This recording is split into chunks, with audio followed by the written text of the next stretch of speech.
What is up, guys? Jake from OneHive here with the next war recap video. War 97. It was a decent war against Victory Forever. Um, you know, a little over 30 stars victory, so not close, but I mean, at least they showed up. So that's something. I think they tried.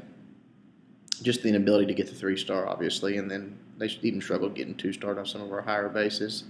But they put up a fight, so that's something. It kept us awake even. We did a good job. They had some tricky bases. It was one of those things like Rex and I talked about in the base building videos.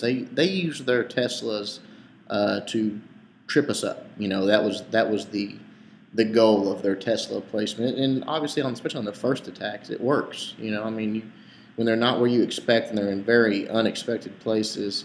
It doesn't and can throw your rate off. Obviously, the second, third attacks doesn't really affect it much, but props to them for having some tricky bases.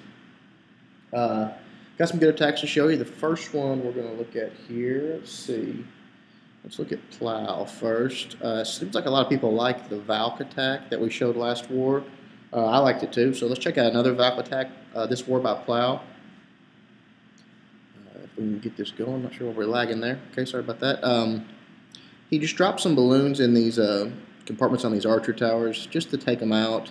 And because they're, he's dropping 2. He actually probably could have killed each one of those with 1 balloon, but he wanted to get the lure with this also, which down here at the bottom he does do. He gets I think all of it, if not a good chunk of it there. Yeah, it's like a partial lure. No big deal. Brings him up to the top, drops his golem, some wizards, Spekas, and here comes the Valk behind his heroes. And he's just created this funnel there with his wizards, and they're going straight in. Under that rage, they're going to bust right through these walls. Drops a healing on that smart because he does have the rest of that clan castle to deal with. So those Valks can handle that no problem under a heal. That's no big deal for them. And then there's nothing more fun to watch, in my opinion, than Valks in a core. They just get in there and they just wreck this thing. He's backed up by his heroes, a few wizards. That golem's in there doing some tanking. Drops another heal just to keep his Valks up. I mean, look how much they're like full health. I mean, it's just crazy how tanky they really can be.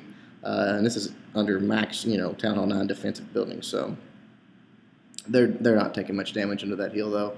They bust through the walls. Those skull walls are not going to hold them back. And then, as you can see, as they tore through that core, and because he dropped some wounds at the start, there's just a few defensive buildings left. That cannon goes down, and then all left right there, boom, archer tower. They get in there, and it goes down. And at that point, it's just cleanup. So, cool attack, low walls but high defenses. Plow just wrecked it, so not attack man. All right, moving on. Let's look at a new member, Soar ASP, taking on their number 25. Soar just came to us recently and does a good job on this attack. Drops some wounds here. This is taking out some buildings and trying to get the lure as well. Stop for a drink of beer. All right. Gets that done and then sends a few hogs in just to get the rest of that lure because the balloons really didn't get in deep enough to get the full lure. Grabs them, brings them up to the top.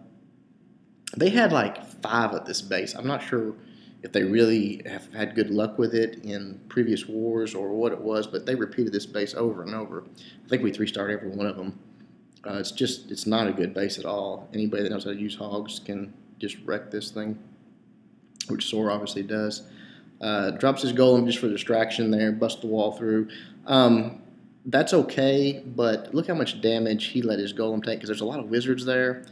In fact, they actually bust the golem into golemites, I think, before they actually get the clan troops down. I would have dropped the wizards.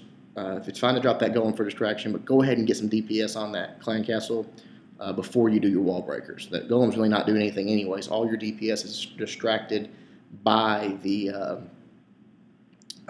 clan castle. They're dealing with that. They're not going to be taking out the defensive building, so it doesn't matter if your golem's on the inside or the outside of the wall.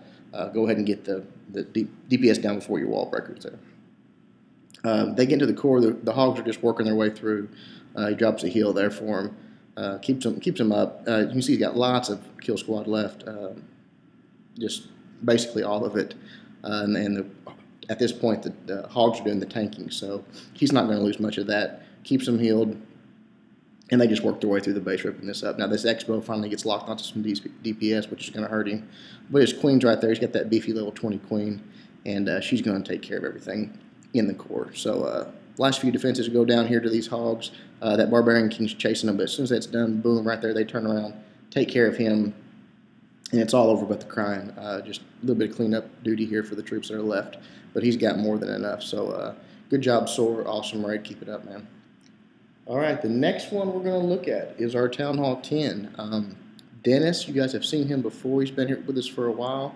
Taking on their number 7. All right, let's check this raid out by Dennis. Pretty straightforward, just a go light basically. Drops a few balloons. It's well within range of the clan castle there, and he used balloons as opposed to giants or hogs or something because there was very little. There's very little defensive balloons that could shoot his balloons there, as opposed to his ground units. There was a lot more, so it was a good choice. Didn't need a lot. They were immediately within range, so it didn't need a lot of troops to pull them out. Brings them up top. Drops his clan castle troops immediately. Drops his golems. He knows that clan castle is being taken care of by his witches and wizards. Fans his wizards behind his golems. Drops the wall breakers. That's all good. They start working their way in. Drops a few more wall breakers to finish the entry there. Everything starts working away. And here comes the Pekkas. Once the funnel was created, they have to go to the center. King and queen behind that, followed by the rest of his wizards. So, excuse me. Everything's moving in. Just drops a rage. A jump spell for them to get to the core. The remainder of the clan castle came out, just a few barbarians because he used balloons. That's no big deal. Just going to distract his Pekkas for a little bit. But he drops the freeze there while they take care of that. Everything's just moving through, and you'll see right here the Pekkas get into that core, and they're going to take a swipe or two right there. Boom, at the town hall. It's over. Then you see he's at 46% already. Lots of troops left. Heroes are still up. So this is a no question 2-star. Just a nice attack. This guy was had some high-level defensive buildings besides his walls. He just had a few Legos in the center. Dennis always does a good job of holding some troops back like that. Those minions, a few archers, barbs, in case he needs those few extra percentage points. Sometimes it can really make the difference. All right, guys, that's it for the previous war. As you can see, they did okay, but 20-3 on the 3 stars. Before I go, I want to give you a sneak peek, and I'm not sure. I'm going to take another drink of beer before we even talk about this. I'm not even sure what to say.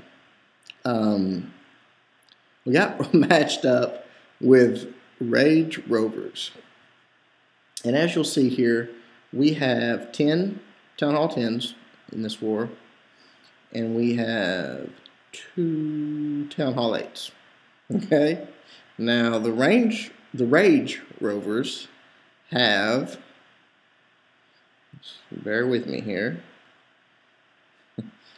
Yeah, we're still going. They have 38 Town Hall 10s and 2 Town Hall 9s. So you aren't going to want to miss next war recap.